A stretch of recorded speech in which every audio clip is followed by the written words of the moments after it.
Solmisation und Buzzern. Heute bringen wir diese beiden Punkte übereinander. Hallo und herzlich willkommen zu einem neuen Video rund ums Trompetespielen. Mein Name ist Nico von Nikolai.com Trompetentraining.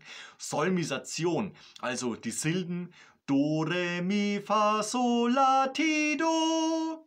Diese Silben abwärts natürlich dann in umgekehrter Reihenfolge und das Buzzern übereinander bekommen. Wieso das Ganze? Mit dem Solmisieren lernen wir in der Durtonleiter heute mit Begriffen, mit Tönen bzw. diese Töne auch mit Silben übereinander zu bringen. Die Silben sind für uns ausschlaggebend für eine gute Tonvorstellung bzw. eine gute Treffsicherheit. Das heißt, man trainiert erstmal die Tonleiter zu singen, danach geht man auch schon rein, dass man Sprünge singt, wie zum Beispiel einen Dur-Dreiklang und letztendlich dann die Funktionsweise dieser einzelnen Solmisationssilben dann in einem wilden Durcheinander sich versuchen nahezubringen. Natürlich können wir diese Übung und diese Tonvorstellung, die wir mit der Solmisation üben, dann letztendlich auch auf unser Buzzern übertragen bzw. unser Mundstückspiel übertragen. Wie das Ganze funktioniert, zeige ich dir jetzt. Also, wir starten mit dem Singen von der Tonleiter. Dafür nehmen wir heute die klingend C-Dur Tonleiter. Also Do, Re, Mi, Fa, Sol, La, Ti, Do, Do, Ti, La, So, Fa, Mi, Re, Do. Also einmal hoch und einmal runter gesungen. Das Ganze kann man natürlich auch langsamer machen, vor allem wenn man mit dem Umgang der Solmisationssilben noch nicht sehr trainiert ist, dann lieber langsam machen. Die zweite Übung ist jetzt folgende. Wir singen nach oben und immer wieder zurück. Jetzt nicht die komplette Tonleiter, sondern wir singen erstmal zum ersten Sekundenschritt. Das heißt, von dem C ausgerechnet zum D wieder zurück. Jetzt übers D zum E und dementsprechend wieder zurück. Jetzt über D, E aufs F und wieder zurück. Und so weiter und so fort. Los geht's.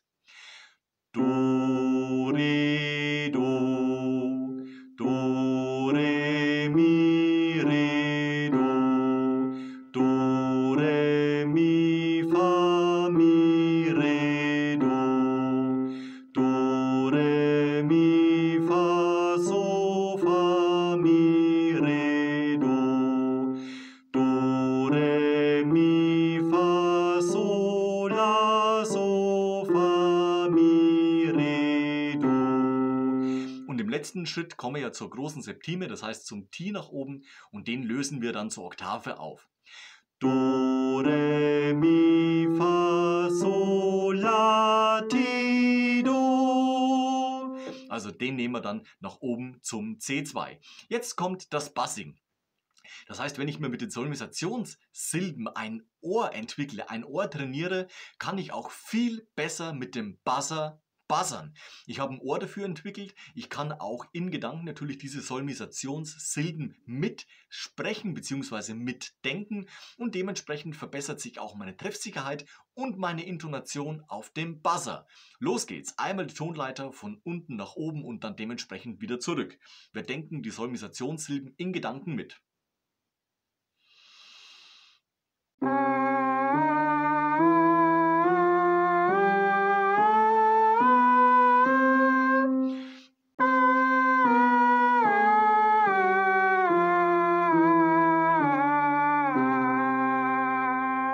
Und jetzt machen wir unsere Übung, wie gerade eben auch die zweite Solmisationsübung, eben auch auf dem Buzzer.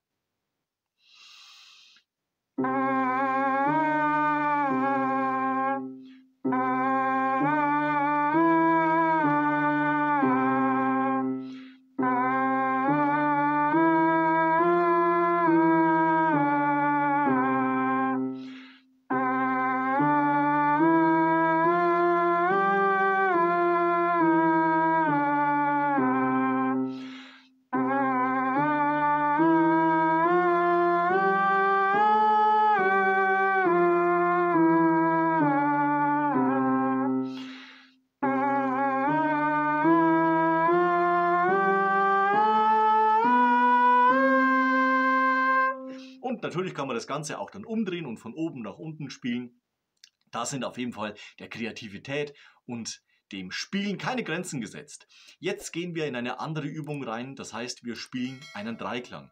Jetzt nicht den Grundstellung Dur-Akkord, also C, E, G, sondern wir nehmen oben noch die Septime dazu, die große, und lösen diese in die Oktave, also in das C2, auf. Los geht's!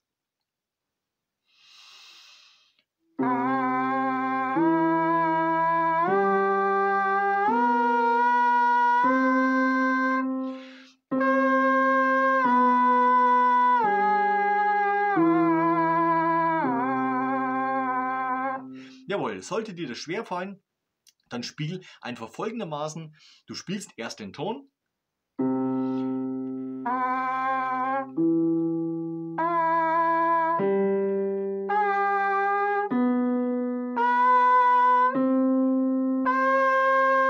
Und spielst immer deine Buzzing-Töne sozusagen hinterher. Erst hören und dann spielen, dann erhöht sich die Treffsicherheit und dann wirst du merken, in einem dritten, vierten Schritt oder nach einer Woche mit diesem Training wirst du dann beim nächsten Mal, wenn du spielst, auf jeden Fall auch schon direkt mitspielen können, ohne dass du dir den Ton vorgibst, sondern du kannst gleich direkt mitspielen. So, wir gehen jetzt in eine Übung rein, wo wir versuchen, die Töne uns vorzustellen bzw. dann auch zu treffen. Das heißt, wir starten wieder auf dem C1 und dementsprechend spielen wir zum Beispiel dann ein G, also die Quinte, und wieder zurück zum C. Das wäre so die erste Treffsicherheitsübung.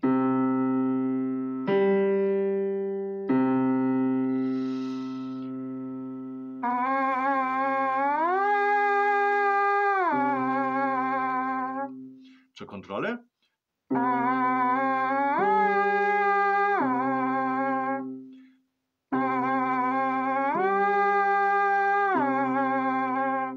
Auch im zweiten Schritt die Oktave.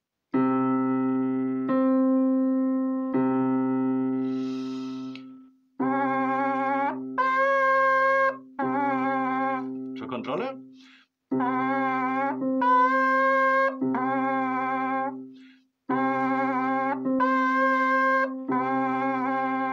So, und das sind die Intervalle, die man vom Prinzip her eigentlich ganz gut hören kann.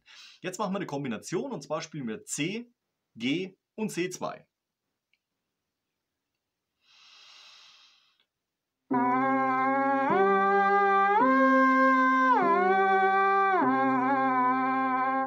So, das sind jetzt diese Rahmenintervalle, sagen wir mal, ob man jetzt einen Dur-Dreiklang oder einen Moll-Dreiklang draus macht, da hängt jetzt natürlich dann stark von der Terz ab, aber ich empfehle immer am Anfang erstmal mit Dur zu trainieren, damit man einfach diesen souveränen Umgang mit einer Dur-Tonleiter gut trainiert. Der geht auch ziemlich schnell ins Ohr und dementsprechend kann man auch dazu buzzern, bevor man sich erst über eine Woche die Molltonleiter zum Beispiel drauf schaffen muss oder auswendig hier am Klavier spielen oder am Keyboard. Dementsprechend immer von dem Bestehenden ausgehen und es ist die Dur-Tonleiter für uns eigentlich immer der stabilste und sicherste Ausgangspunkt. Jetzt gehen wir zum Beispiel rein und spielen das C1, das H1 und lösen auf zum C2. Das heißt, wir haben dieses Intervall.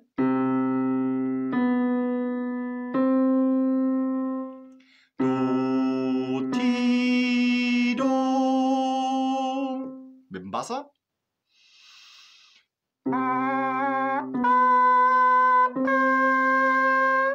Und so kann man dann rumexperimentieren, Töne versuchen zu treffen und so weiter und so fort. Also ich empfehle dir ganz klar, üb die Solmisationssilben. Zur Erinnerung nochmal: Do, Re, Mi, Fa, Sol, La, Ti, Do, Do, Ti, La, So, Fa, Mi, Re, Do. Und dann zum Beispiel auch singen. Do, Mi, So, Ti, Do, Ti, So, Mi, Do. Do, Re, Mi, Re, Do. Do, Re, Mi, Fa, So, Fa, Mi, Re, Do. Und so weiter und so fort. Natürlich musst du dann immer mit den Augen auf die Klaviatur spielen. Dann unterstützt sich der visuelle Effekt natürlich auch noch, weil du ganz genau weißt, in welche Richtung du spielst.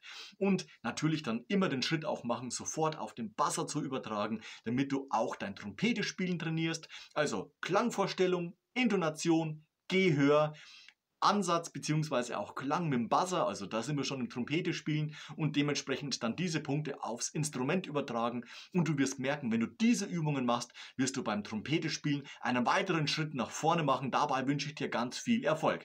Lass am Ende von diesem Video noch ein Like und ein Abo da, das freut mich immer ganz besonders. Wir sehen uns nächste Woche zu einem neuen Video rund ums Trompete spielen. Bis dahin, ciao, euer Nico.